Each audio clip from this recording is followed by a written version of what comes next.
Hello, आप सबका मेरे चैनल स्पीडिंग ला ज्ञान में स्वागत और अभिनंदन है। मैं आज आपको एक प्रॉब्लम जो कि एविडेंस एक्ट की है, यूपी एपीओ 1997 में पूछी गई थी, को पूछ रही। अगर आपको इसका उत्तर पता है तो इनबॉक्स में जाकर टाइप करिए और नहीं पता है तो मेरी पूरी वीडियो वॉच कर लीजिए।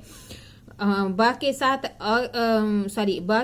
द्वारा अ के साथ बलात्संग के तुरंत बाद अ ने अपने पति को यह बात बता दी। क्या यह कथन संपोषक साक्ष्य के रूप में ग्राह्य है?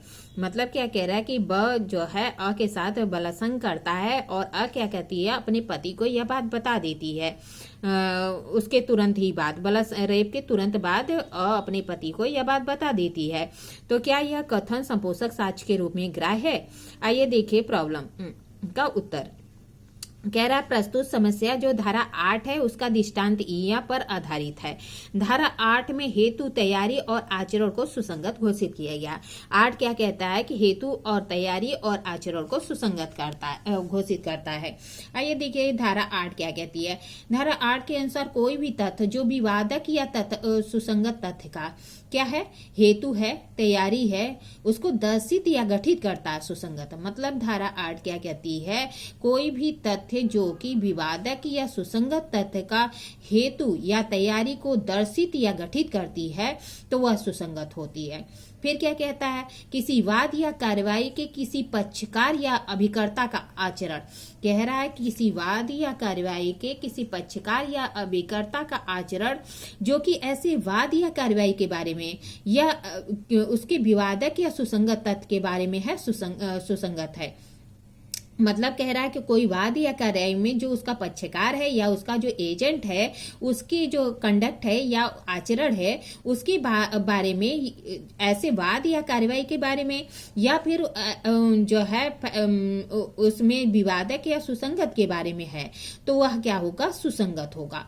फिर क्या कहता है, ऐसे व्यक्ति का आचरण जिसके विरुद्ध आपराधिक कार्रवाई का विषय है, सुसंगत है। मतलब किसका आचरण, तो अभियुक्त का आचरण की बात कर रहा है कि ऐसे व्यक्ति का आचरण जिसके विरुद्ध अपराध कार्रवाई का विषय है, सुसंगत है। ऐसे आचरण तब सुसंगत है जबकि विवादक तथ्य या सुसंगत तथ्य को प्रभावित करते हैं या उनसे प्रभावित होते हैं, चाहे वह पूर्व का हो या पश्चात का। मतलब कह रहा आचरण तब सुसंगत होगा जो कि विवादक या सुसंगत तथ्य से, मतलब क्या है कि फैक्ट इन इशू या रेलिवेंट फैक्ट से प्रभावित होते हों या उसको प्रभावित करते हों, चाहे ऐसा आचरण पूर्व में हो या पश्चात में हो, सुसंगत होगा।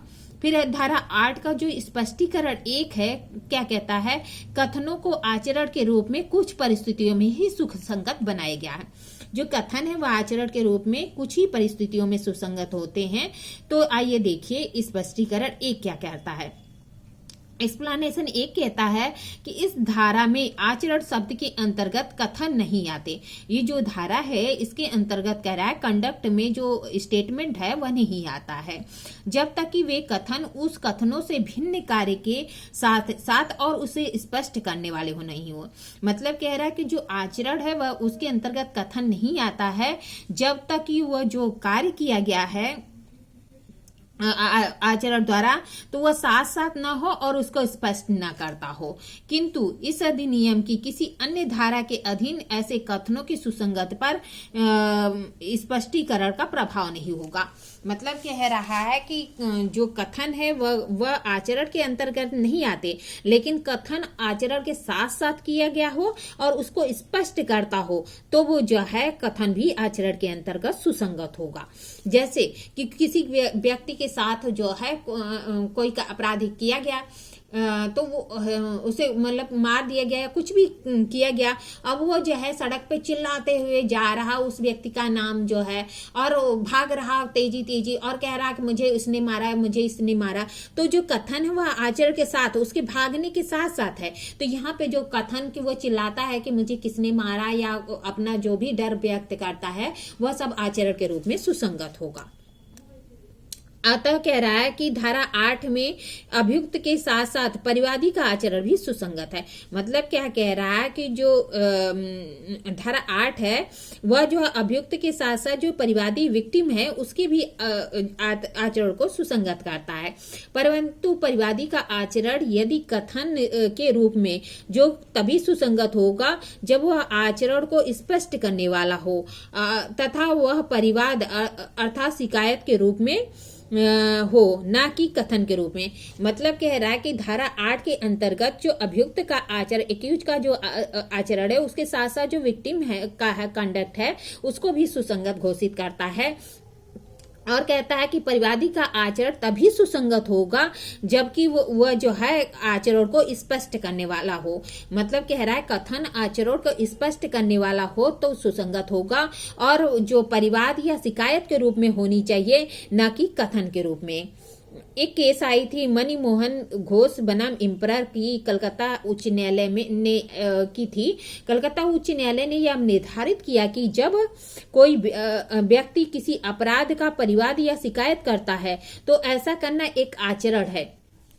कह रहा है कि जब कोई व्यक्ति क्या करता है, किसी अपराध का परिवाद या शिकायत करता है तो वो ऐसा करना एक आचरण है, और जिन शब्दों के साथ वह आचरण किया जाता है वे ऐसे कथन हैं जो आचरण के साथ साथ होते हैं, इसलिए प्रथम स्पष्टीकरण के अंतर्गत सुसंगत होंगे।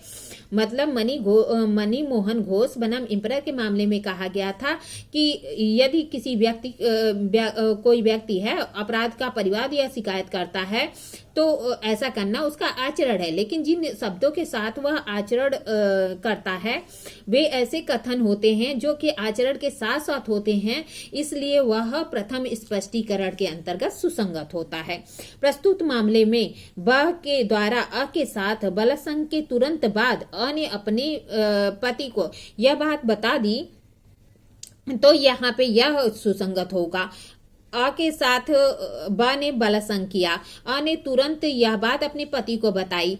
चूंकि अ द्वारा पति को यह बात बता देना परिवाद की कोर्ट में नहीं आएगा, क्योंकि परिवाद उसी व्यक्ति से किया जा सकता है जिसे मामले में कुछ कर सकने या उसके अतिरिक्त आने बलात्कार के तुरंत बाद वह बात बताई हो जो उसे आचरण को स्पष्ट करता है। मतलब कह रहा है कि आने यह बात कि बा ने उसके साथ बलात्संग किया था अपने पति को बताई। पति को बताना उसका परिवार की कोर्ट में नहीं आएगा, क्योंकि परिवार तो उसी व्यक्ति से किया जा सकता है ना जो कि जो कार्रवाई कर सकता है किसी मामले में। जब आप सीआरपीसी की धारा 2D देखेंगे तो उसमें बताया गया है परिवाद क्या कहता है कि कोई लिखित या मौखिक को की गई कोई शिकायत है जो कि इस आशय से की जाती है कि कार्रवाई की जाने की दृष्टि से।